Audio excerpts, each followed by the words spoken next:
Hey, we're back from the holidays trying to do some teaching again, and today we're going to try to learn how to come into astavakrasana, which is the 8-angle pose or the crooked crow pose. That's how some people call it. And whenever I teach, I try to think of all of the parts of the body that are really involved in coming into the pose. And for this one, you have to strengthen your core, you have to strengthen the joints of the upper torso, and to open your hips. So I'm just going to mention some of the poses you can work with to warm up your body so you can perform correctly the astavakrasana. So you can work with the wrists and your shoulders. Come from the downward facing dog into a chaturanga by raising your heels, leaning to the front and lowering your torso, bringing both of your elbows close to your ribcage. You're going to raise, and then you're going to push again to the downward facing dog.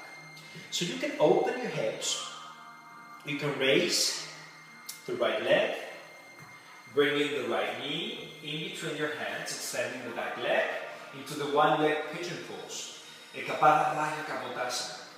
Just trying to square your hips, pressing with the left groin towards the right heel, lowering your shoulder blades, relaxing the tension on your shoulders, and going back again into the downward facing dog, or trying to perform a twist which will happen during astavakrasana in your lower back.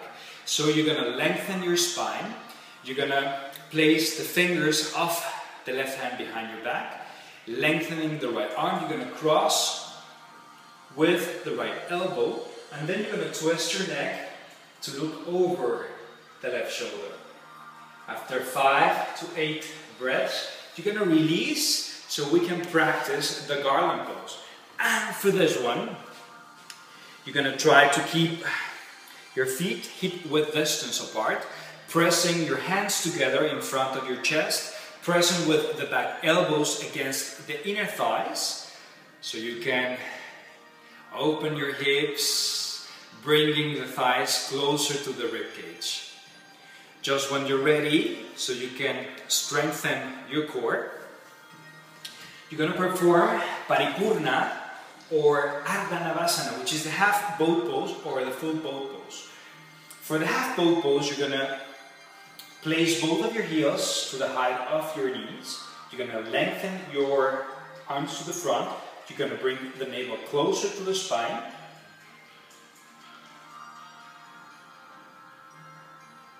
And then you're going to release. We're going to do it first to the right side. So you're going to extend the left leg to the front. You're going to bring the back of the right knee on top of the right shoulder, pressing with the right hand on the ground, pressing with the inner right calf and thigh against the upper right shoulder. You're going to raise the buttocks, bring your navel closer to the spine, and lift the extended leg.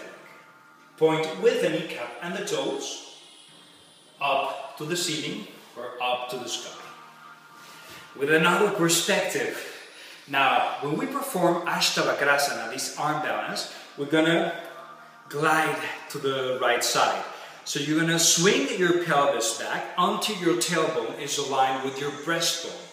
And then you're going to try to keep your shoulders aligned with your elbows.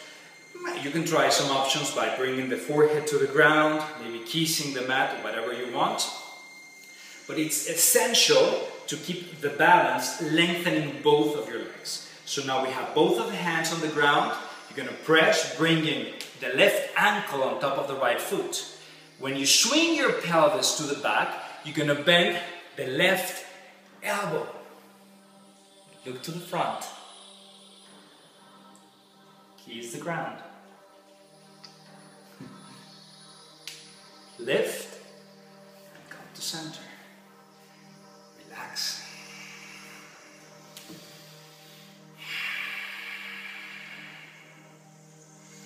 Now, we're going to try to do it while seated. We did it with Ekahasta Bhujasana, lifting both of the legs and lifting the buttocks. So you're going to bring again the back of the right knee. You're going to bend the left one so you can place the ankle on top of the right foot, present firmly with both of your hands. You're going to raise the buttocks or the pelvis, extending the legs. You're going to lean forward, bending the left elbow. Return to center. And perform on the other side. Namaste.